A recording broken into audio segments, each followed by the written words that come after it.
Emma signs a fake marriage contract with ruthless CEO Alexander Cross to save her dying father. She thinks it's just business until she discovers Alexander's dark secret. He's been watching her for years, and this contract was never about money. When she tries to leave, he reveals why he really chose her. What she did next shocked everyone. Before we begin, write in the comments what city you're watching from. And at the end, don't forget to rate this story from 0 to 10. Enjoy watching. The Desperate Deal. The rain pounds against the glass walls of Cross Industries like bullets. Emma stands outside the towering building, her cheap raincoat soaked through, her brown hair plastered to her face. The lobby glows with warm light, but it might as well be a fortress. She presses her hands against the cold glass doors. They're locked. "Please," she whispers to no one, "please." Her phone buzzes. Another text from the hospital. "Payment required by 6 a.m. or we discontinue treatment. Final notice." Emma's knees shake. 6 hours. That's all she has left before they turn off her father's life support. She pounds on the glass with both fists. "Hello, someone help me, please." A security guard appears inside, shaking his head. He points to a sign. "Building closed 11 p.m. to 6 a.m. Emma doesn't stop pounding. Her knuckles start bleeding, leaving red smears on the glass. "I need to see Alexander Cross. It's an emergency." The guard walks closer, his face stern. He mouths the word no and turns away. Emma screams. The sound echoes off the empty street, desperate and raw. She slides down the glass door, her back against the cold surface, sobbing into her hands. "Dad, I'm so sorry. I tried everything. I tried so hard." The lobby lights flicker. Then she hears it, the soft hum of the doors unlocking. Emma looks up. The guard is gone. Instead, a man walks across the marble lobby toward her. Even from a distance, she knows who he is, Alexander Cross. She's seen his face in magazines, on billboards, in news articles, but seeing him in person steals her breath. He's tall, probably 6'3", with dark hair that's perfectly styled despite the late hour. His black suit looks like it costs more than Emma makes in a year. His face is sharp, handsome in a dangerous way, with dark eyes that seem to see everything. He stops at the door, studying her through the glass. Emma scrambles to her feet, wiping her tears with shaking hands. Alexander pushes open the door. "Miss Emma Clark." Emma freezes. He knows her name. How does he know her name? "Mr. Cross, how do you—" "You're here about your father's medical bills." His voice is deep, controlled, like he's stating a fact rather than asking a question. Emma's mouth falls open. How could you possibly know that? Alexander steps aside, gesturing for her to enter. "Come inside, you're soaked." Emma hesitates. Everything about this feels wrong. It's past midnight, the building was locked, yet here he is, dressed like he was expecting her. "I don't understand what's happening." "Your father's treatment costs $800,000. The hospital wants payment by 6 a.m., or they'll remove him from life support." Alexander's dark eyes never leave her face. Emma's legs feel weak. "How do you know that?" "Come upstairs, Miss Clark. We have things to discuss." Emma follows him through the empty lobby. Their footsteps echo off the marble floors. The elevator is all mirrors and dark wood, expensive and intimidating. Alexander presses the button for the top floor, the 42nd floor. They ride in silence. Emma can't stop staring at him in the mirror's reflection. He's watching her too, his expression unreadable. The elevator opens into Alexander's office. Emma gasps. Floor-to-ceiling windows show the entire city sparkling below them. The office is huge, with dark furniture and modern art that probably costs more than most people's houses. Alexander walks to his desk and sits down. He looks comfortable here, in control. This is his kingdom. "Sit," he says, nodding to the chair across from his desk. Emma perches on the edge of the seat. Mr. Cross, I don't know why you know about my father, but I need your help. I'll do anything. I can work for you. You can marry me. The words hit Emma like a slap. What? Alexander opens a drawer and pulls out a thick document. He slides it across the polished desk toward her. Emma's name is already typed at the top in bold letters. Marriage contract. This is insane. Emma pushes the papers away. I don't even know you. You don't need to know me. You need $800,000, and I need a wife. Alexander leans back in his chair, completely calm. It's a business arrangement. Emma stares at the contract. The numbers swim before her eyes. Why me? You could marry anyone. Models, actresses, socialites. I don't want anyone else. I want you. Something in his voice makes Emma look up. There's an intensity in his dark eyes that makes her shiver. This is crazy. People don't just marry strangers. Alexander stands and walks around the desk. He stops in front of her chair, towering over her. Emma has to tilt her head back to look at his face. People do what they have to do to survive, Miss Clark. Your father is dying. I'm offering you a solution. Emma's hands shake as she picks up the contract. The legal language is complicated, but she can see the important parts. Marriage for 1 year. $800,000 paid immediately to St. Mary's Hospital. She gets a monthly allowance, a place to live, and all expenses paid. What do you get out of this? Emma asks. That's my business. Emma flips through the pages. There are so many rules. I have to live with you, attend events with you, pretend to be in love with me. Yes. Alexander sits on the edge of his desk, close enough that Emma can smell his expensive cologne. Can you do that, Miss Clark? Emma's phone buzzes. Another message from the hospital. She doesn't need to read it to know what it says. She looks up at Alexander. If I sign this, you'll pay for my father's treatment immediately? Before you leave this office. Emma picks up the pen with trembling fingers. I don't understand why you're doing this. You don't need to understand. You just need to sign. Emma stares at the signature line. Her father's face flashes in her mind. Pale and unconscious in that hospital bed, machines keeping him alive. Sign this and your father lives, Alexander says, his voice soft but firm. Refuse and watch him die tomorrow morning. Emma's hand shakes so hard she can barely hold the pen. She looks up at Alexander one more time. There's something in his expression, not cruelty, but something else. Something that looks almost like he's been waiting for this moment. How do I know you'll keep your promise?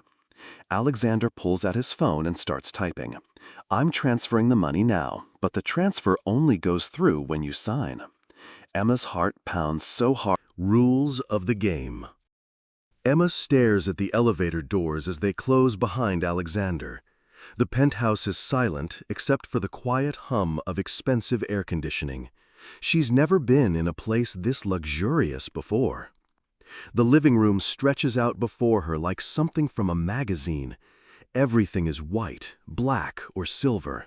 Modern furniture that looks like art. Windows that show the entire city spread out below like a glittering carpet. Welcome home, Mrs. Cross, Alexander says behind her.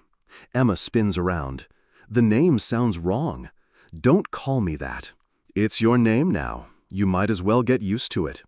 Alexander walks to a bar in the corner and pours himself a glass of whiskey. He doesn't offer her anything. This is temporary, Emma says. 1 year, that's what the contract says. A lot can happen in a year. Emma wraps her arms around herself. She's still wearing her damp clothes from the rain. She feels small and out of place in this perfect, cold apartment. Where do I sleep? Alexander points down a hallway. Second door on the right. Your clothes and things have already been moved from your apartment. Emma stares at him. How is that possible? I signed the contract 20 minutes ago. I had them packed and ready. I told you, Emma, I've been planning this for a long time. Emma's stomach drops. You had people in my apartment, going through my things? Your old life is over. This is your new one. Alexander takes a sip of his whiskey. You might as well accept it. Emma walks down the hallway, her footsteps muffled by expensive carpet. She opens the door to what Alexander called her room. It's bigger than her entire old apartment. A king-sized bed with white silk sheets. A walk-in closet filled with clothes she's never seen before. Designer dresses, shoes, jewelry, everything in her size. Emma sits heavily on the bed. This is really happening. She's married to a man she doesn't know, living in his house, wearing clothes he bought for her. She finds her phone in her purse and calls the hospital. St. Mary's Hospital, how can I help you? This is Emma Clark. I'm calling about my father, Robert Clark. Let me check. Mr. Clark's account shows full payment received. His treatment will continue as scheduled. Is there anything else I can help you with? Emma closes her eyes. Relief washes over her like a wave. No, that's everything. Thank you. She hangs up and sits in the quiet room. Her father is going to live. That's what matters.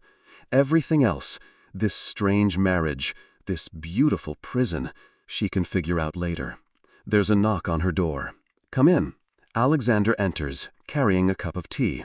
He sets it on the nightstand next to her bed. You should sleep. Tomorrow we have things to discuss. Emma looks up at him. In the soft lighting of the bedroom, his face looks less harsh, almost kind. What kind of things? The rules. Emma picks up the teacup. It's warm and smells like chamomile. What rules? Alexander sits in the armchair across from her bed. The distance feels deliberate, like he's trying not to scare her more than he already has. You're my wife in public. That means you attend events with me. Business dinners, charity galas, family gatherings. You smile, you hold my hand, you act like you're happy to be there. Emma sips the tea. It's good, expensive. And in private? In private, we live separate lives. You have your room, I have mine. You don't go through my things, I don't go through yours. Emma frowns. But you already went through my things. You had people pack my apartment? Alexander's jaw tightens slightly. That was different. That was necessary. Necessary for what? For keeping you safe. Emma sets down the teacup. Safe from what? Alexander stands up and walks to the window. He's quiet for a long moment, looking out at the city lights. There are people who want to hurt me, Emma. And now that you're my wife, they'll want to hurt you too. Emma's heart starts beating faster. What kind of people? Business rivals. People who think they can get to me through you. Emma stands up too. Then why did you marry me? Why put me in danger? Alexander turns around. There's something in his dark eyes, an emotion she can't read. Because you were already in danger. This was the only way to protect you. Emma shakes her head. That doesn't make sense. I'm nobody. I work at a coffee shop. I live in a tiny apartment. Who would want to hurt me? You're not nobody to me. The words hang in the air between them. Emma doesn't know what to say. Alexander walks toward the door. Get some sleep. We have a charity gala tomorrow night. Your first public appearance as my wife. He reaches the doorway and stops. Emma? Yes. Don't try to leave. I have security watching the building, for your own safety. Emma stares at the closed door after he's gone. She's trapped. This beautiful apartment is just a fancy cage. She walks to her new closet and looks at all the clothes. Everything is expensive, designer, perfect, but none of it feels like her. At the very back of the closet, she finds a small box. Inside are her own things. Photos of her and her father, her favorite book, a necklace her mother gave her before she died. Emma picks up a photo of her father from last Christmas. He's smiling, healthy, happy. She remembers taking this picture at their tiny apartment, eating cheap takeout and watching old movies. Now he's in a hospital bed, and she's in a penthouse with a stranger who claims to be protecting her. She changes into pajamas, silk ones she's never seen before, and gets into bed. The sheets are softer than anything she's ever felt. She lies awake staring at the ceiling. Through the walls, she can hear Alexander moving around the apartment. His footsteps are heavy, deliberate. Around 3 in the morning, she hears him on the phone. His voice is low, but she can make out some words. She's here now. No, she doesn't know anything yet. It's better this way. Yes, I'll handle it. Emma's blood runs cold. Handle what? What doesn't she know? She gets out of bed quietly and tiptoes to her door. She opens it just a crack and listens. Alexander is in his study, the door partially open. Emma can see him sitting at his desk. The first lie. Emma stares at herself in the full-length mirror. The red dress Alexander chose for her is stunning. Silk that flows like water, cut perfectly to her body. She looks like someone else, someone who belongs at charity galas and fancy parties. You look beautiful. Emma turns. Alexander stands in the doorway wearing a black tuxedo. He looks like he stepped out of a movie. Tall, dark, dangerously handsome. I don't feel beautiful. I feel like I'm wearing a costume. Alexander walks into her room and stops behind her. In the mirror, they look like a perfect couple. Rich, elegant, in love. That's exactly what we want people to think, he says quietly. Emma turns to face him. How do we do this? Pretend to be in love when we barely know each other? We don't need to know each other. We just need to convince everyone else that we do. Alexander holds out his arm. Ready? Emma takes a deep breath and links her arm through his. Ready. The charity gala is at the Grand Hotel downtown. As their car pulls up, Emma sees photographers and reporters crowding the entrance. Camera flashes light up the night like lightning. Smile, Alexander murmurs in her ear, and don't let go of my hand. They step out of the car and into chaos. People shouting questions, cameras clicking, bright lights everywhere. Emma instinctively moves closer to Alexander. His hand tightens around hers, protective, possessive. Mr. Cross, is it true you got married in secret? Alexander, who is your mystery bride? How long have you been dating? Alexander keeps walking, pulling Emma along beside him. He doesn't answer any questions, but he smiles, the kind of smile that says he has everything he wants. Inside the hotel, the ballroom is like something from a fairy tale. Crystal chandeliers, white flowers everywhere, women in designer gowns and men in expensive suits. Remember, Alexander says quietly, you're happy to be here. You're proud to be my wife. You can't imagine being anywhere else. Emma nods, but her hands are shaking. Alexander leads her through the crowd, stopping to shake hands and make small talk. Everyone wants to meet her. Everyone has questions.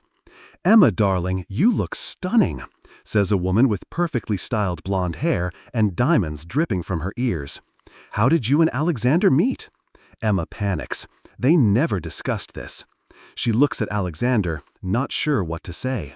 We met at a coffee shop, Alexander says smoothly, his arm sliding around Emma's waist.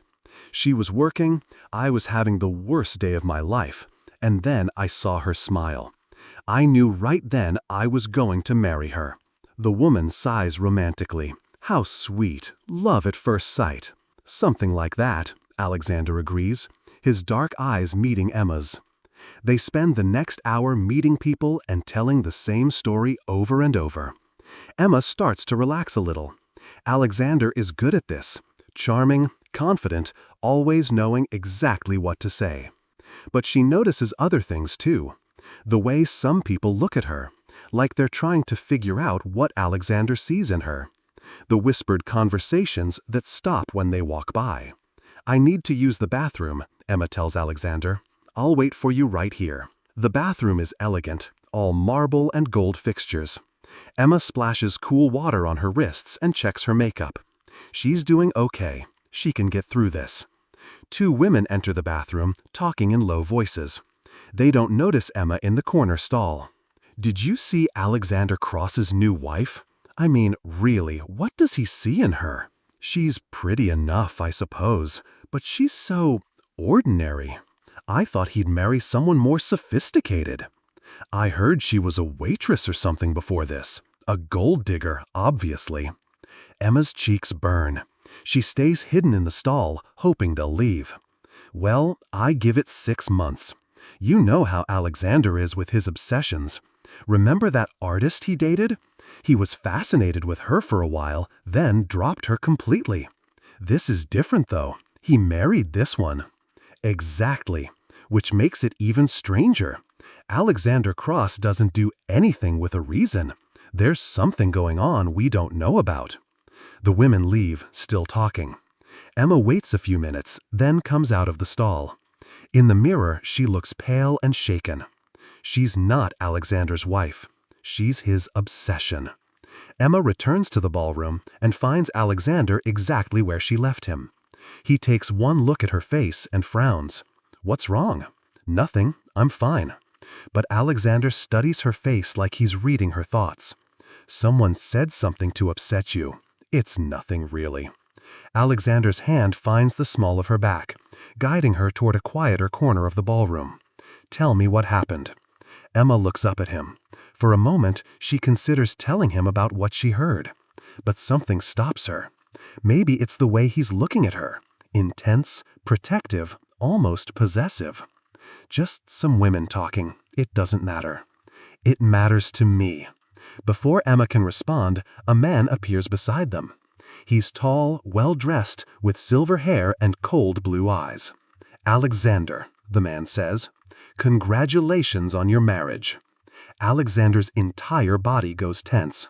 He can feel it, the way his muscles tighten, the way his breathing changes. Alexander, he says. His voice is calm, but there's ice in it. Marcus.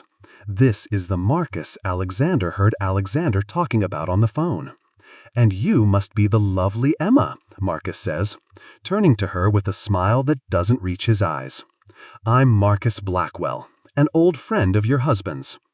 Emma looks between the two men. The tension is thick enough to cut with a knife. It's nice to meet you, Emma says politely. Marcus takes her hand and kisses it, his lips lingering a moment too long. The pleasure is all mine. You know, Emma, your husband and I have quite a history together. Marcus, Alexander says. His voice is dangerous. But Marcus ignores him, still smiling at Emma. Has Alexander told you how we know each other? Emma shakes her head. Alexander hasn't told her anything about his past. We used to be partners, Marcus continues, until Alexander decided he wanted everything for himself. That's enough, Alexander says. Oh, come now, Alexander. I'm sure your wife would love to hear about your business practices, how you destroy anyone who gets in your way. Emma looks at Alexander. There's something in his dark eyes, anger, but also fear. We should go, Alexander says, his hand tight on Emma's arm. So soon? Marcus asks. But we were just getting acquainted. Tell me, Emma, how long have you and Alexander really known each other? Emma's mouth goes dry. There's something in Marcus's voice, like he knows something about their marriage. Long enough, Emma manages to say. Marcus's smile widens. Interesting, because I heard the most curious rumor that you two just met, that this marriage is nothing but a business arrangement.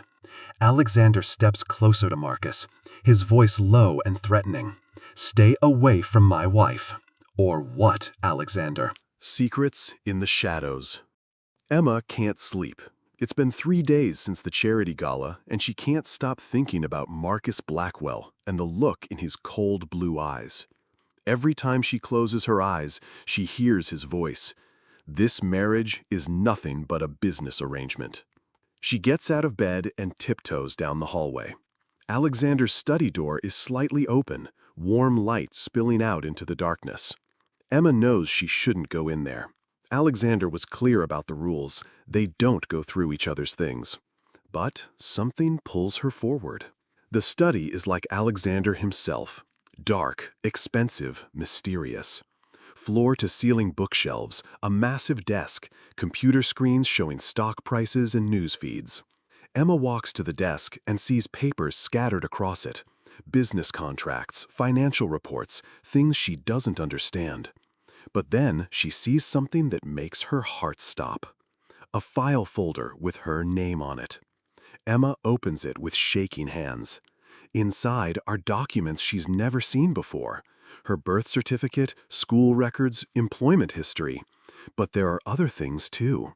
Photos of her at work, walking home from the grocery store, having dinner with friends. Some of the photos are years old.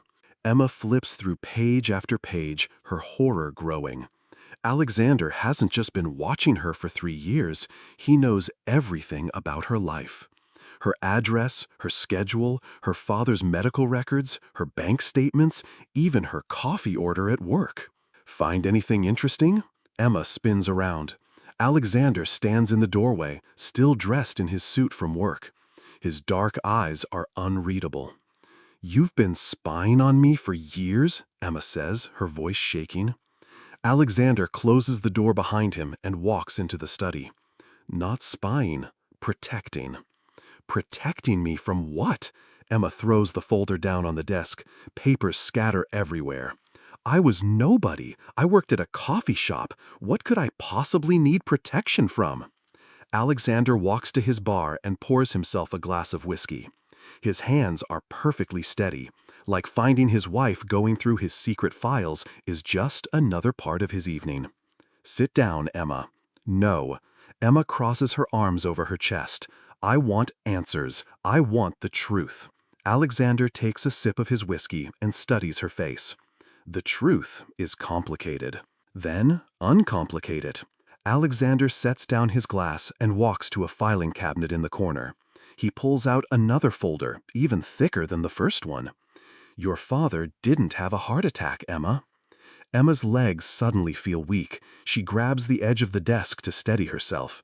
"That's impossible. The doctors said—" "The doctors said what they were told to say." Alexander opens the new folder and shows her medical reports, lab results, documents with official seals. Arsenic poisoning, administered in small doses over several months, designed to look like a heart condition. Emma stares at the papers. The words swim before her eyes. Who would poison my father? Marcus Blackwell.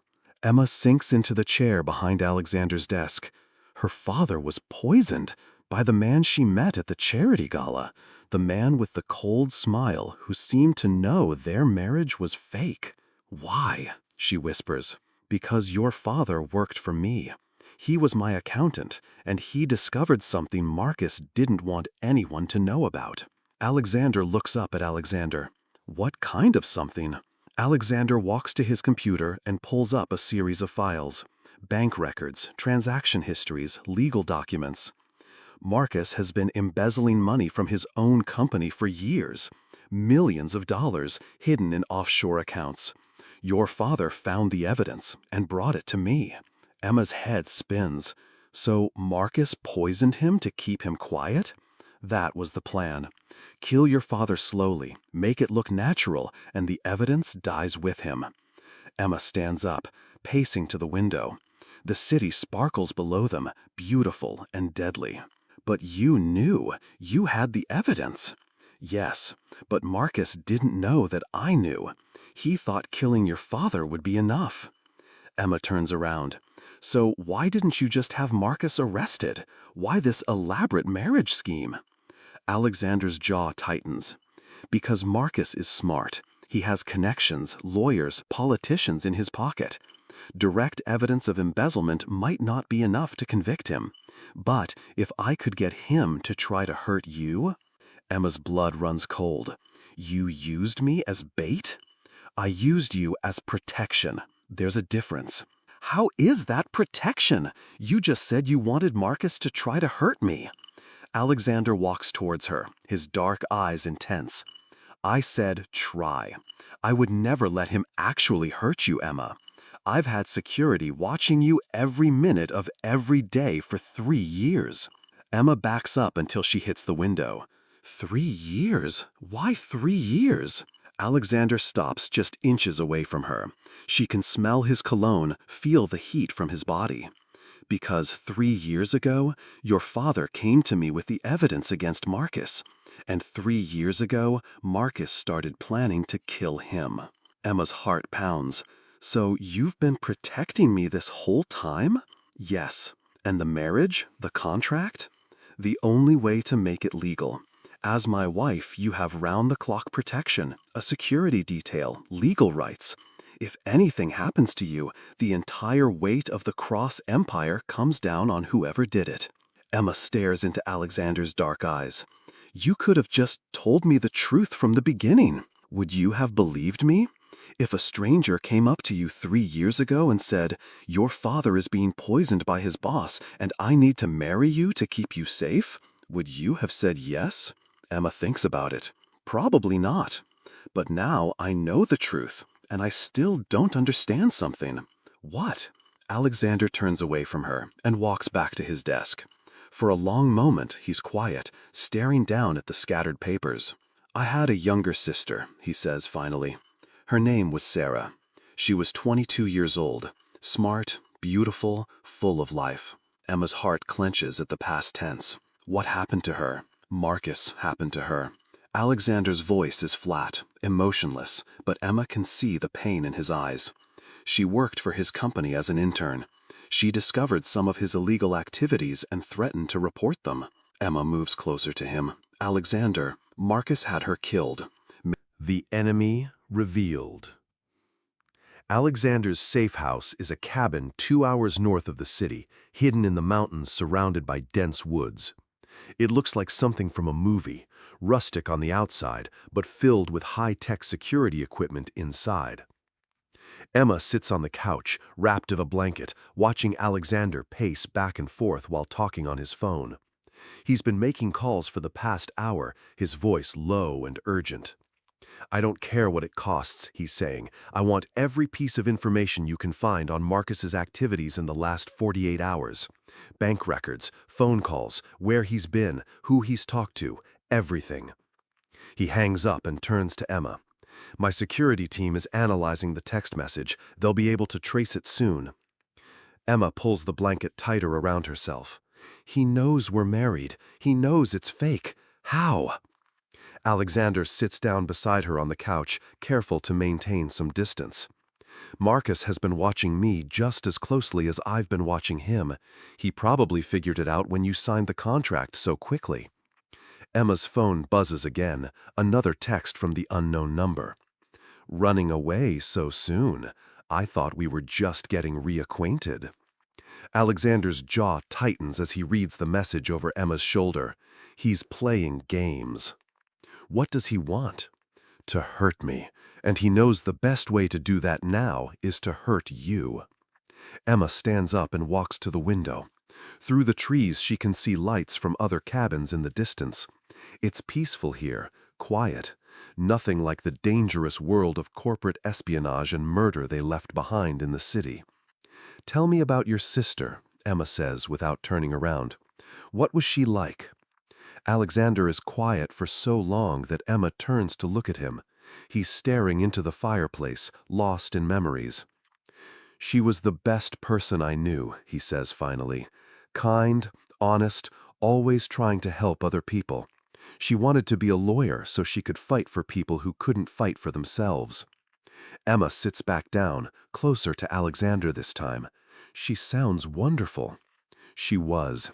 And Marcus killed her because she threatened his profits. Alexander's phone rings. He answers immediately. What did you find? Emma can hear a man's voice on the other end, speaking quickly. Alexander's expression grows darker with each word. Are you sure? Double-check that information and call me back in an hour. He hangs up and looks at Emma. There's more you need to know. Emma's stomach drops. What now? Alexander gets up and walks to a laptop on the kitchen counter. He opens it and pulls up a series of documents. Marcus hasn't just been embezzling money from his own company. He's been running a much larger operation. Money laundering, fraud, extortion. Emma walks over to look at the screen. There are bank records showing millions of dollars moving between different accounts, legal documents, even photographs of Marcus meeting with dangerous-looking men. Your father wasn't just his accountant. He was the accountant for all of Marcus's illegal activities. He had access to everything. Emma stares at the evidence. So Marcus didn't just want to keep the embezzlement quiet. He wanted to protect his entire criminal empire. Exactly. And now that empire is worth hundreds of millions of dollars. Emma's phone buzzes again. This time it's not a text, it's a call from the same unknown number. Alexander grabs the phone before Emma can answer it. "Don't say a word," he tells her. Then he answers the call and puts it on speaker. "Hello, Alexander." Marcus's smooth voice fills the cabin. "Marcus, I trust you received my messages. I hope your lovely wife isn't too frightened." Alexander's knuckles turn white as he grips the phone. "What do you want?" "The same thing I've always wanted, for you to mind your own business." "Too late for that." Marcus chuckles. "Is it? Because I think we can still come to an arrangement. You see, I know something about your marriage that might interest you." Emma and Alexander look at each other. Emma's heart pounds. "I'm listening," Alexander says. "Your wife signed that contract to save her father's life. But what she doesn't know is that her father's condition was, let's say, artificially induced." Emma gasps. Alexander's face goes completely dark. "You poisoned him," Alexander says. "Slowly, carefully, over many months. Just enough to make him sick, not enough to kill him. Yet." Emma grabs Alexander's arm. Her father is still in danger. "Here's my offer," Marcus continues. "You destroy all the evidence your wife's father gave you about my business activities. In exchange, I give him the antidote, and he makes a full recovery. And if I refuse? Then your new wife watches her father die slowly and painfully, and then she has a tragic accident of her own." Emma can't breathe. Marcus is holding her father's life hostage. "You have 24 hours to decide," Marcus says. "I'll be in touch." The line goes dead. Emma collapses onto a chair, her legs shaking. "He's going to kill my father." Alexander kneels in front of her chair, taking her hands in his. "No, he's not letting that happen." "But if you give him the evidence, he'll never be caught. He'll keep hurting people." Alexander's dark eyes burn with determination. "Then we don't give him the evidence." "But my father will be fine. I promise you, Emma. I'm going to protect both of you." Alexander stands up and starts making phone calls again. Emma listens as he coordinates with his security team, makes arrangements with the hospital, sets plans in motion. But all she can think about is her father lying in that hospital bed, slowly dying from poison, while Marcus Blackwell controls whether he lives or dies. "Alexander," she says when he finishes his calls. "Yes?" "What if we can't save him? What if Marcus wins?" Alexander walks over to her and cups her face in his hands. His touch is gentle, warm, completely different from the cold businesswoman she first met. "Marcus Blackwell has taken everything from me that matters. My sister, my peace of mind, years of my life hunting him." Alexander's thumb brushes across Emma's cheek. "I won't let him take you too." Emma stares into his dark eyes and sees something that makes her heart skip a beat. This isn't just about protecting her anymore. This isn't just about revenge for his sister. Alexander cares about her, really cares about her. "The contract was supposed to be fake," Emma whispers. "I know, but this doesn't feel fake anymore." Alexander's hands are still on her face, his eyes searching hers. "No, it doesn't." For a moment, Emma thinks he might kiss her. She wants him to kiss her, which should terrify her, but somehow doesn't. Then Alexander's phone rings. He steps back and answers it. "What is it?" Emma watches his face change as he listens to whoever is on the other end. How is that possible? We had security on him around the clock. Alexander's voice gets more tense with each word. When? How long ago? Alexander. Dangerous desire. Emma can't sit still. She paces the cabin like a caged animal while Alexander coordinates with his team over the phone. It's been 6 hours since Marcus disappeared, and they haven't heard anything. The hospital security team is in place, Alexander says, hanging up his latest call. No one gets near your father without going through them first. What if Marcus already got to him? What if we're too late? Alexander walks over to her and gently takes her shoulders. Emma, look at me. She meets his dark eyes, trying to find reassurance there. I spoke to your father's doctor 20 minutes ago. He's stable. The poison is out of his system, and he's responding to treatment. Emma's knees nearly buckle with relief. Really? Really. Marcus was bluffing about the antidote.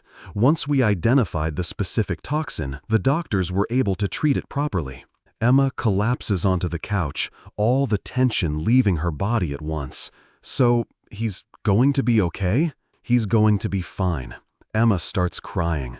Relief, exhaustion, fear, everything hitting her at once. Alexander sits beside her and pulls her into his arms. Emma doesn't resist. She lets herself be held, lets herself feel safe for the first time in days. Alexander's chest is solid and warm against her cheek. She can hear his heart beating, steady and strong. I was so scared, she whispered. Alexander's arms tighten around her. I know, I was scared too. Emma pulls back to look at him. You were scared? Terrified. The thought of losing you. Alexander stops, like he said too much. Emma stares at his face. In the dim light from the fireplace, he looks younger, more vulnerable, less like the cold CEO and more like just a man. Alexander, what are we doing? What do you mean? This. Emma gestures between them. Us. The way you're holding me. The way I want you to hold me. Alexander's hands slide up to cup her face. I don't know. The contract says 1 year. 1 year of pretending to be married, and then we go back to our separate lives. I remember. Emma's heart pounds. But I don't think I want to go back to my separate life anymore. Alexander's thumb traces across her lower lip. The touch sends electricity through her entire body. Emma, you don't know what you're saying. This situation, the danger, being isolated together, it's not real, isn't it? Emma moves closer to him on the couch. You've been protecting me for 3 years. You married me to keep me safe. You're risking everything to stop Marcus. Because it's the right thing to do. Is it? Or is it because you care about me? Alexander doesn't answer, but Emma can see the truth in his eyes. At the charity gala, when you told people you knew you wanted to marry me the first time you saw me smile, was that really true? Alexander's jaw tightens. Emma, was it true? Alexander stands up abruptly and walks to the fireplace. It doesn't matter. Emma follows him. It matters to me. Why? Because I think I'm falling in love with my fake husband, and I need to know if I'm completely insane, or if there's a chance you might be falling too. The words hang in the air between them. Emma can't believe she said them out loud. Alexander turns around slowly. His dark eyes are intense, searching her face. You think you're falling in love with me? Emma's cheeks burn, but she doesn't back down. I know I am. Alexander walks toward her, stopping just inches away. Emma, you don't understand what you're saying. I'm not a good man. You saved my father's life. I've done terrible things in business. I've destroyed companies, ruined people's careers, hurt anyone who got in my way. Emma reaches up and touches his face. You lost your sister and spent 3 years planning to bring down her killer. You're the best man I know. Alexander closes his eyes, leaning into her touch. You don't know me. Then let me know you. Alexander opens his eyes and stares down at her. If we cross this line, there's no going back. If we make this real, it changes everything. Emma's heart pounds so hard she can barely breathe. I know. Alexander's hands slide into her hair. Emma, I've wanted you since the first time I saw your picture 3 years ago. Every day of watching you, protecting you, waiting for the right moment to bring you into my life, I've been going insane, wanting something I thought I could never have. Emma's breath catches. You have me now. Do I? Or are you just scared and confused and looking for comfort? Emma stands on her tiptoes and presses her lips to his. The kiss is soft at first, tentative, testing. But then Alexander makes a sound deep in his throat and kisses her back with 3 years of want and longing and desperation. Emma melts against him. His mouth is warm, demanding, perfect. This is nothing like their fake kiss at the charity gala. This is real, raw, honest. When they finally break apart, both of them are breathing hard. I'm not scared and confused, Emma whispers against his lips. I'm sure about this. I'm sure about you. Alexander stares into her eyes for a long moment. Then he picks her up, and Emma wraps her legs around his waist as he carries her toward the bedroom. Are you sure about this? He asks, setting her down beside the bed. Emma looks up at this man who has turned her entire world upside down. Her fake husband who has become so much more than that. I've never been more sure of anything in my life. Alexander kisses her again, deeper this time, his hands roaming over her body like he's trying to memorize every inch of her. Emma has never felt anything like this need, this connection, this feeling of coming home. But just as Alexander's hands slide under her shirt, his phone rings. They both freeze. Ignore it, Emma whispers. But the phone keeps ringing. Alexander closes his eyes, his forehead resting against hers. I can't. Not until this is over. Not until Marcus is stopped. Emma knows he's right, but every cell in her body is screaming at him not to answer that phone. Alexander steps back and grabs his phone. What is it? Emma can hear the panic in the voice on the other end, though she can't make out the words. Alexander's face goes completely white. When? How many men? Emma's stomach drops. Something's wrong. Something's very wrong. We're on our way. Alexander hangs up and looks at Emma. Get your things, now. What happened? Marcus found us. He's got armed men surrounding the cabin. Emma's blood turns to ice. How is that possible? Alexander is already moving, grabbing weapons from a hidden compartment in the wall. I don't know, but we need to leave, now. Emma hears it then, the sound of engines in the distance, getting closer. Alexander tosses her a bulletproof vest. Put this on. Emma's hands shake as she straps on the vest. Alexander, I don't know how to do this. I don't know how to run from killers. Alexander stops what he's doing and looks at her. Even in the midst of mortal danger, his eyes soften. You don't have to know how. I'll take care of you. I promise. Emma nods, trying to be brave. What's the plan? There's a back exit through the cellar that leads to the woods. My car is hidden about a quarter-mile down an old logging road. The sound of engines is getting louder. Emma can see headlights through the windows now. Alexander checks his gun and hands Emma a smaller one. Do you know how to use this? Emma shakes her head. Point and shoot. Don't think about it. Just shoot. Alexander takes her face in his hands. Emma, if something happens to me, nothing's going to happen to you. If something happens, you run. Don't look back. Don't try to help me. Just run to the car and drive back to the city. There's a key hidden under the back bumper. Emma grabs his shirt. We're going together, both of us. Alexander kisses her hard and fast. I love you, he says against her lips. Emma's heart stops. What? I love you. I've loved you since the first time I saw your picture 3 years ago. I married you to protect you, but I'm fighting for you because I can't imagine my life without you. Emma stares at him, this man who has just turned her world upside down all over again. I love you too. Alexander smiles, the first real, genuine smile she's ever seen from him. Then the windows explode inward as gunfire erupts around the cabin. The trap is set. Glass showers down on Emma and Alexander as bullets tear through the cabin walls. Alexander tackles Emma to the floor, covering her body with his own as more gunfire erupts around them. Stay down, Alexander shouts over the noise. Emma's ears are ringing, her heart pounding so hard she thinks it might explode. This is real. People are actually trying to kill them. Alexander low crawls toward the cellar door, pulling Emma along beside him. When I open this door, we go down fast and quiet. Stay right behind me. Emma nods, too terrified to speak. Alexander yanks open the cellar door, just as more bullets spray through the cabin. Emma can hear men shouting outside, coordinating their attack. They scramble down the wooden steps into the dark cellar. It smells like earth and old wood. Alexander closes the door behind them and turns on a small flashlight. There, he whispers, pointing to a narrow door at the far end of the cellar. That leads to the woods. They creep through the cellar as quietly as possible.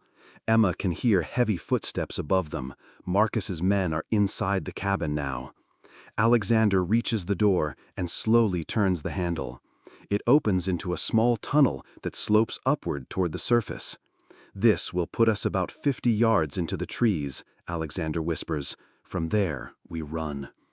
Emma nods, gripping the gun Alexander gave her so tightly her knuckles are white. They crawl through the tunnel, dirt and roots brushing against their backs. Emma tries not to think about spiders or snakes or how easily they could be trapped down here.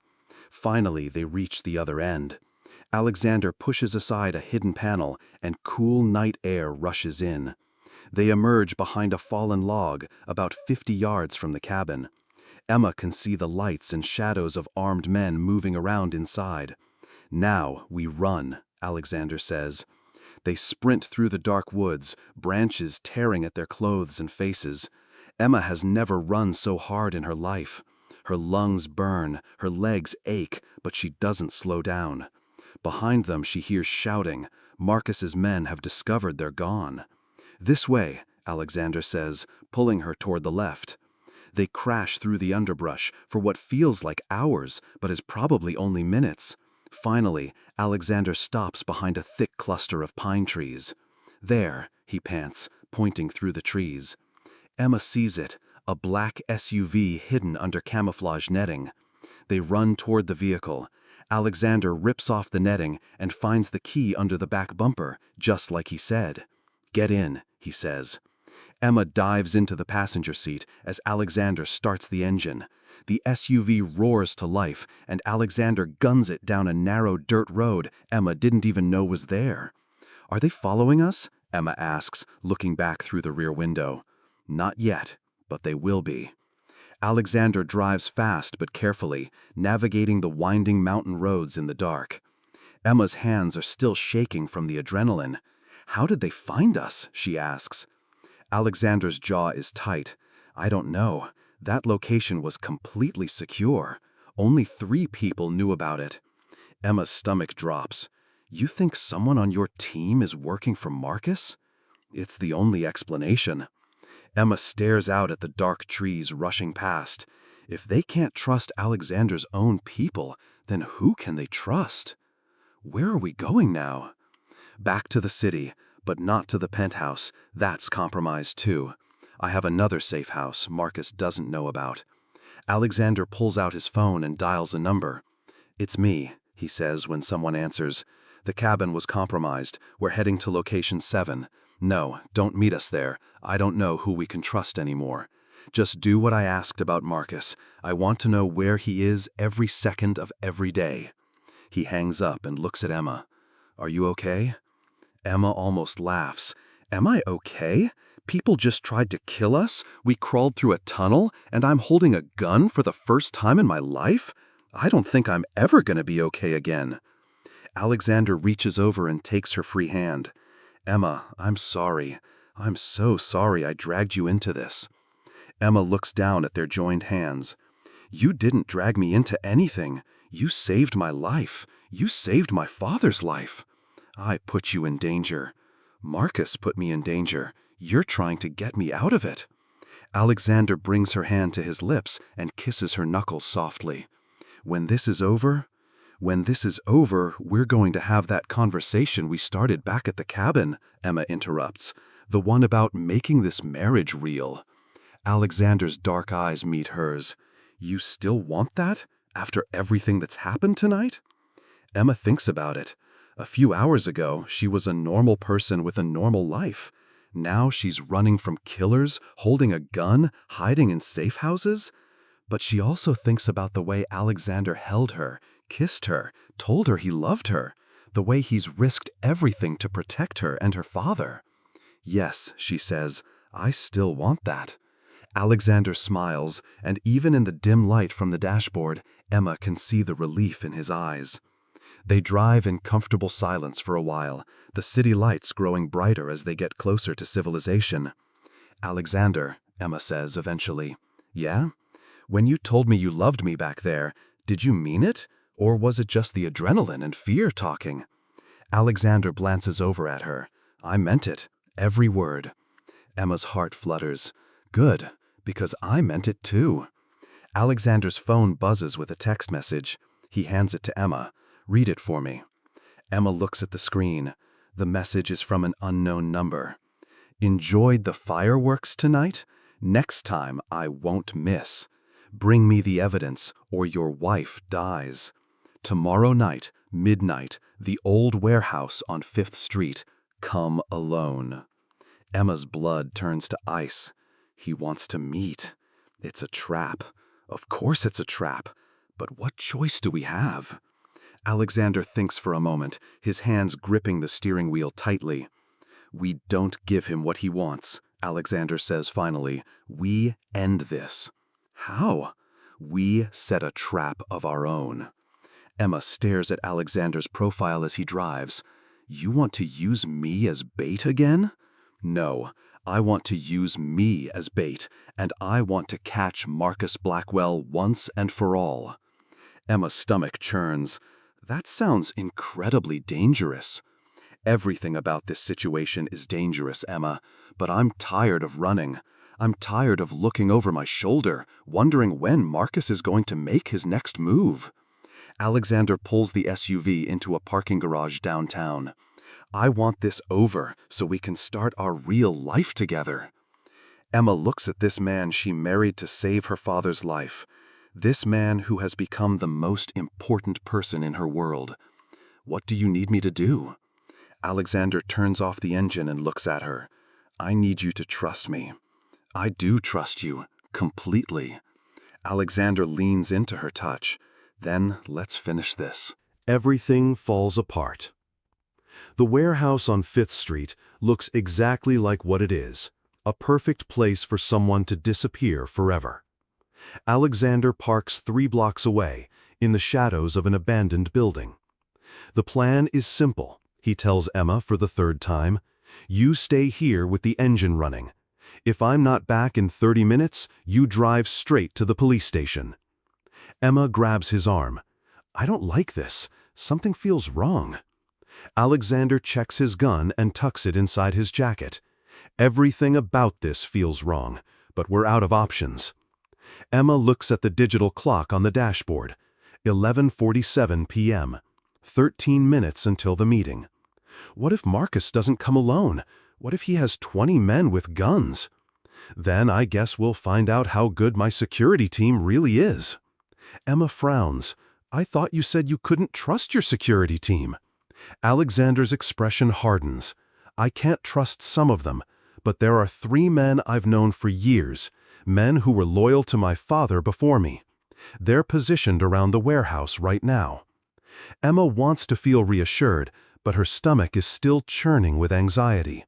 And if something goes wrong? Alexander leans over and cups her face in his hands. Nothing is going to go wrong. I'm going to walk in there, give Marcus fake evidence, and when he thinks he's won, my men will arrest him. Fake evidence? Documents that look real, but will be exposed as fraudulent the moment any real investigator looks at them. Marcus will think he's safe for maybe 24 hours before he realizes he's been played. Alexander kisses her softly. I love you, Emma. In an hour, this will all be over, and we can start planning our real wedding. Emma tries to smile. A real wedding sounds nice. Alexander gets out of the SUV, and Emma watches him walk toward the warehouse. Even from a distance, she can see the tension in his shoulders, the careful way he moves. Emma checks the clock. 11:59 p.m. Her phone buzzes with a text message from Alexander. He's here. Everything going according to plan. Emma exhales slowly. Maybe this will actually work. 5 minutes pass. Then 10. Emma's hands are sweating as she grips the steering wheel. Then she hears it. The sound of gunfire. Emma's heart stops. That wasn't part of the plan. Her phone rings. Alexander's number. "Alexander, are you okay?" "Emma, you need to get out of there, now." The voice on the phone isn't Alexander. It's Marcus. Emma's blood turns to ice. "Where is he? Where's my husband?" "Your husband is indisposed at the moment. But don't worry, he's still alive. For now." Emma can barely breathe. "What do you want?" "I want you to drive to the warehouse, right now." "No." "Emma, dear, I don't think you understand the situation. I'm looking at your husband right now. He's bleeding quite a bit from a gunshot wound to the shoulder. How long do you think he can survive without medical attention?" Emma closes her eyes. Alexander is hurt. Marcus has him. "If I come there, you'll let him go?" "If you come here, I'll consider not killing him immediately." Emma starts the SUV. "I'm on my way." "Emma, one more thing. If I see any police, any security team, anyone other than you, I put a bullet in Alexander's head. Do you understand me?" "Yes." Emma hangs up and drives toward the warehouse, her hands shaking so badly she can barely steer. This is exactly what Alexander didn't want to happen. This is exactly what they were trying to avoid. But Alexander is hurt, and Marcus has him, and Emma can't just drive away and let the man she loves die. The warehouse district is deserted at midnight. Empty buildings, broken streetlights, shadows everywhere. Emma parks in front of the warehouse Marcus specified and gets out of the SUV. The front door is open. Emma walks inside, her heart pounding so hard she can hear it in her ears. The warehouse is mostly empty, with a few shipping containers scattered around. In the center of the space, under a single bright light, she sees them. Alexander is tied to a chair, his white shirt soaked with blood from a wound in his shoulder. His head is hanging down, but Emma can see his chest rising and falling. He's alive. Marcus stands beside him, holding a gun. "Emma, darling, so good of you to join us." Emma stops about 20 feet away from them. "Let him go. I'm here, like you wanted." "Yes, you are. And now we can have a proper conversation about the evidence your father collected." Emma's mind races. Alexander said he was bringing fake evidence. Did Marcus figure that out? "I don't know anything about evidence." Marcus smiles coldly. "Of course you don't. But your husband does. Unfortunately, he's being rather stubborn about sharing the location." Marcus kicks Alexander's chair. Alexander's head jerks up, and Emma can see his face is bruised and bloody. "Emma," he says weakly, "you shouldn't have come." "I couldn't leave you." Marcus looks between them with disgust. How touching. True love conquers all. Emma takes a step closer. "What do you want from us?" "I want the real evidence. The files your father gave to Alexander before I had him poisoned. Your husband tried to give me fakes, which was rather insulting." Emma's stomach sinks. The plan failed. Marcus knew the evidence was fake. "I want the location of the real files, and I want the password to access them. Give me those two things, and I'll let you both walk out of here alive." Emma looks at Alexander. Even hurt and tied up, his dark eyes are intense, trying to communicate something to her. "I don't know where the files are." Marcus sighs and presses the gun to Alexander's head. "Emma, I'm going to count to 3. If you don't tell me where the files are, I'm going to blow your husband's brains out." "I'm telling you the truth. I don't know." 1. Emma's mind races. Think, there has to be something she can do. 2. "Wait," Emma shouts. "Wait, I might know something." Marcus pauses. I'm listening. Emma remembers something from Alexander's study. The safe he mentioned if something happened to him. The safe in his bedroom. There's a safe in Alexander's bedroom. I don't know the combination, but that might be where the files are. Marcus studies her face, trying to decide if she's telling the truth. Very good. What's the combination? Emma looks at Alexander helplessly. She has no idea. I don't know the combination. Alexander never told me. Marcus turns to Alexander. Well, what's the combination to your bedroom safe? Alexander's voice is weak but steady. Go to hell. Marcus hits Alexander across the face with the gun. Emma screams. The combination, now. Alexander spits blood and looks up at Marcus with pure hatred. I said, go to hell. Marcus raises the gun to hit Alexander again, but Emma rushes forward. Stop, please, just stop hurting him. Marcus grabs Emma's arm and pulls her closer. Then convince your husband to cooperate. Emma kneels in front of Alexander's chair. Up close, she can see how badly he's hurt. The gunshot wound in his shoulder is still bleeding, and his face is swollen from Marcus's beating. Alexander, she whispers, just give him what he wants, please. Alexander's dark eyes meet hers. Emma, if I give him those files, he'll kill us anyway. The final confrontation. Emma wakes up in a hospital bed. The first thing she sees is Alexander sitting in a chair beside her, his arm in a sling, his face bruised but alive. Thank God, he whispers when he sees her eyes open. I thought I lost you. Emma tries to speak, but her throat is dry. Alexander holds a cup of water to her lips. Easy, he says. The doctor said the bullet missed your heart by inches. You're going to be fine. Emma manages to croak out, Marcus? Alexander's expression hardens. In jail, along with 3 of his men and the member of my security team who was feeding him information. Emma closes her eyes, relief washing over her. It's over? It's over. Marcus is facing charges for murder, attempted murder, embezzlement, money laundering, and about 20 other crimes. He's never getting out of prison. Emma looks around the hospital room. It's private, expensive looking. Flowers and cards cover every surface. How long have I been here?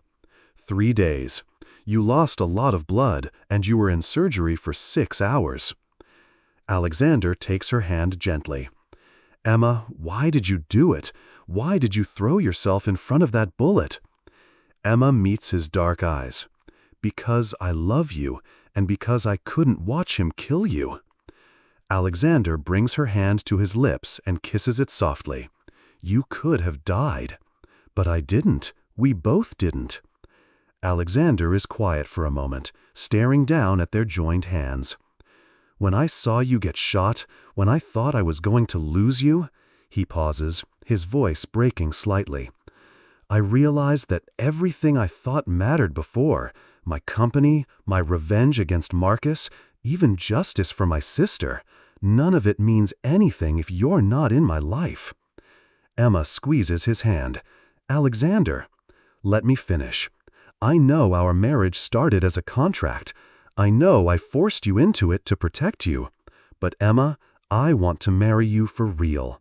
Not because of contracts or protection or fear, because I can't imagine spending my life with anyone else. Emma stares at him. Are you proposing to me in a hospital bed while I'm recovering from a gunshot wound? Alexander actually smiles. Is that a yes? Emma tries to sit up, wincing at the pain in her chest. That depends. Are you asking me to marry me, or are you asking me to stay married to me? Both. I want to start over.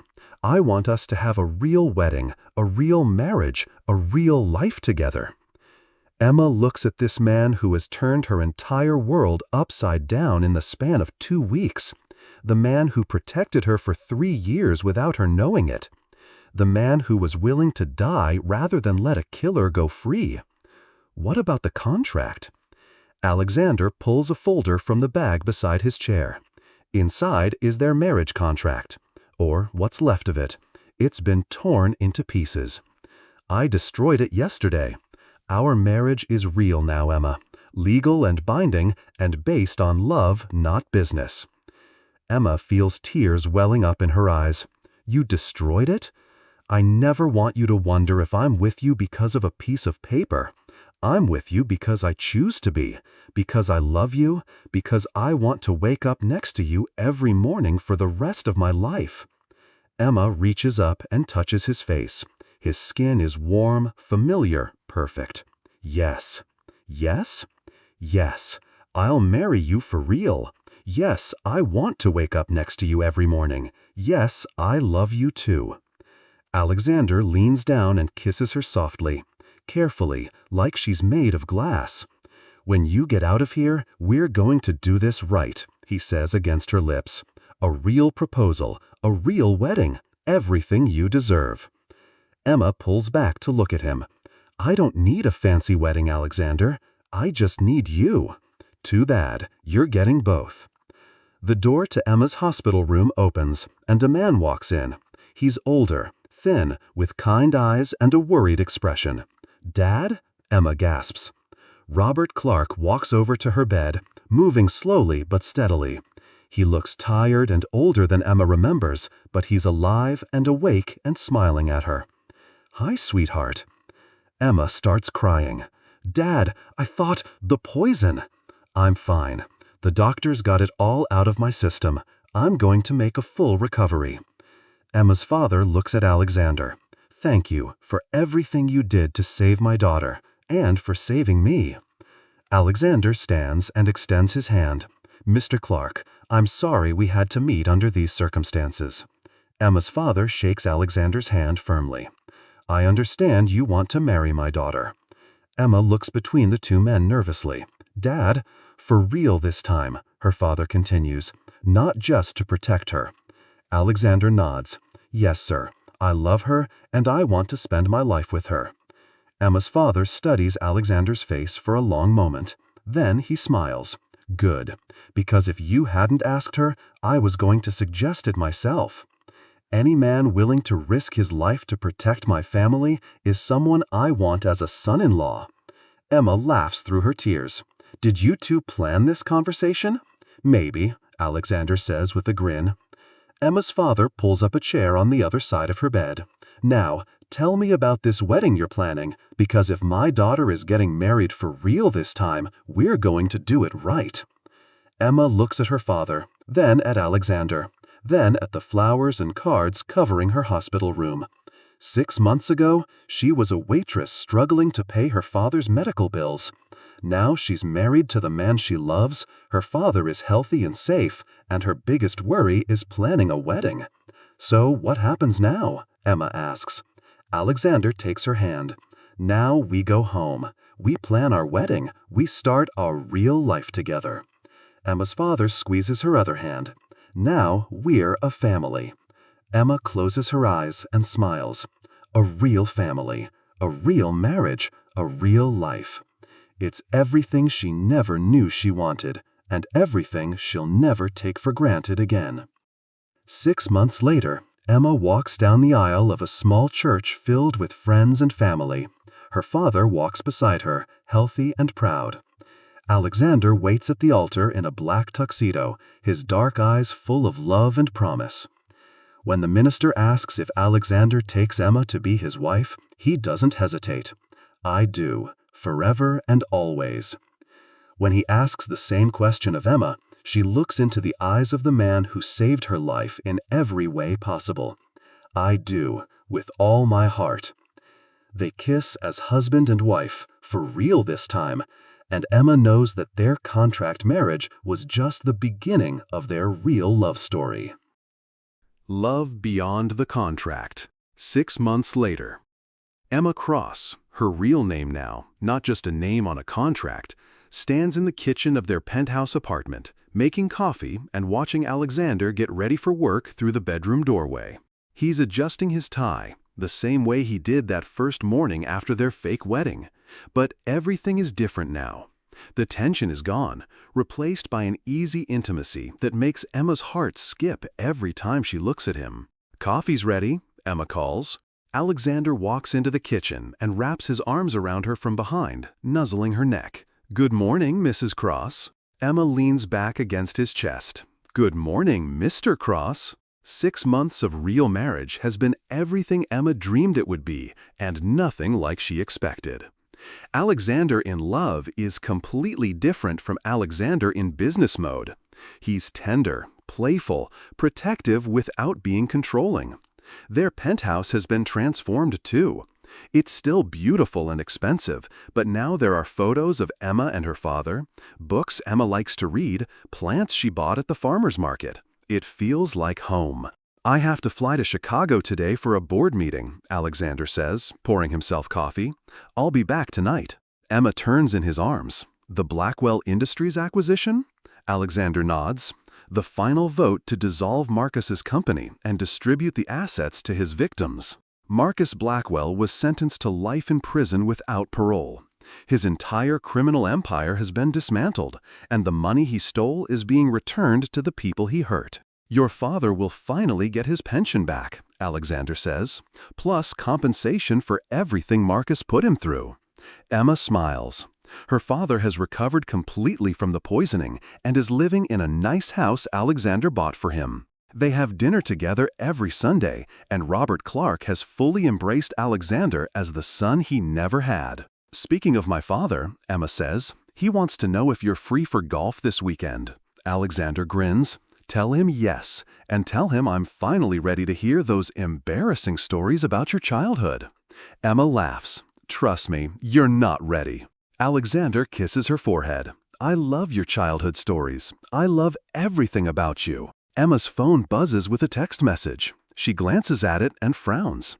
"What is it?" Alexander asks. "It's from Sarah Martinez at the coffee shop where I used to work. She says there's a man there asking questions about me." Alexander's expression immediately shifts to protective mode. "What kind of questions?" "She doesn't say, just that he seems to know a lot about my old schedule and wants to know when I'll be coming in." Alexander is already reaching for his phone. "I'm calling security." Emma puts her hand over his. "Alexander, it's probably just a reporter. We've been in the news a lot since the trial. Maybe, but I'm not taking any chances." Emma looks at this man she loves, still scarred by 3 years of protecting her from Marcus Blackwell. She understands his caution, but she also doesn't want to live in fear for the rest of their lives. "How about this?" Emma suggests. "I'll call Sarah and find out more details. If it sounds suspicious, we call security. If it's just a reporter or someone curious about the Cross family, we ignore it." Alexander considers this. "Promise me, if anything feels wrong, you'll call me immediately." "I promise." Alexander kisses her one more time before grabbing his briefcase. "I love you, Emma. Don't take any unnecessary risks while I'm gone." "I love you too. Have a safe flight." After Alexander leaves, Emma calls Sarah at the coffee shop. "Emma, I'm so glad you called back. This guy has been here 3 times asking about you." "What does he look like?" "Tall, dark hair, expensive suit. Actually, he's kind of handsome, but there's something about him that feels intense." Emma's stomach tightens. "What did he ask you? When you used to come to work, what your schedule was, if you had any close friends here?" "He said he was an old friend trying to get in touch with you, but Emma, he knew things. Like, he knew you always ordered a vanilla latte with extra foam. He knew you used to read romance novels on your breaks." Emma's blood runs cold. This isn't a reporter. "Sarah, listen to me very carefully. If that man comes back, don't talk to him. Call the police immediately." "Emma, you're scaring me. Who do you think he is?" Emma thinks quickly. "Marcus is in prison. His organization has been dismantled. But that doesn't mean there aren't people out there who blame Alexander and Emma for destroying their criminal enterprise. I don't know, but I don't want to take any chances. Promise me you'll be careful. I promise. Emma, maybe you should call your husband." Emma hangs up and immediately dials Alexander's number. It goes straight to voicemail. He's probably already on his plane to Chicago. Emma leaves a message explaining what Sarah told her, then calls Alexander's head of security. Mrs. Cross, I'll have a team at the coffee shop within 10 minutes, and I'm sending protection to your location as well. Emma feels a bit ridiculous calling in security for what might be an overeager fan or journalist. But then she remembers lying in a hospital bed with a bullet wound, and the feeling of ridiculous fades. 20 minutes later, Alexander's head of security, David Martinez, arrives at the penthouse. We've checked the coffee shop, Mrs. Cross. The man Sarah described hasn't returned, but we're keeping surveillance on the location. Can you think of anyone who might want to contact you this way? Emma shakes her head. Everyone who matters has my real contact information. David nods. We're treating this as a potential threat until we know more. I'd like to have someone escort you if you need to leave the building today. Emma agrees, though part of her rebels at being back under constant protection. She thought this part of her life was over. Her phone rings. Alexander's number. Emma, I got your message. Are you okay? I'm fine. David is here with security. We're being careful. I'm turning the plane around. I'll be home in 3 hours. Alexander, you don't need to do that. It might be nothing. It might be something. I'm not taking that risk. Emma smiles despite her worry. I love how protective you are, even when it's probably unnecessary. I love how understanding you are about my paranoia. Emma is quiet for a moment. Alexander, what if this never really ends? What if there's always someone who wants to hurt us because of what happened with Marcus? Alexander's voice is firm and reassuring. Then we deal with it together. Emma, I won't live my life in fear, and I won't let you live yours that way either. But I will always make sure you're protected. I know, and I love you for it. I love you too. Stay safe until I get home. After Alexander leaves, Emma calls Sarah at the coffee shop. Emma, I'm so glad you called back. This guy has been here 3 times asking about you. What does he look like? Tall, dark hair, expensive suit. Actually, he's kind of handsome, but there's something about him that feels intense. Emma's stomach tightens. What did he ask you? When you used to come to work, what your schedule was, if you had any close friends here. He said he was an old friend trying to get in touch with you, but Emma, he knew things. Like, he knew you always ordered a vanilla latte with extra foam. He knew you used to read romance novels on your breaks. Emma's blood runs cold. This isn't a reporter. Sarah,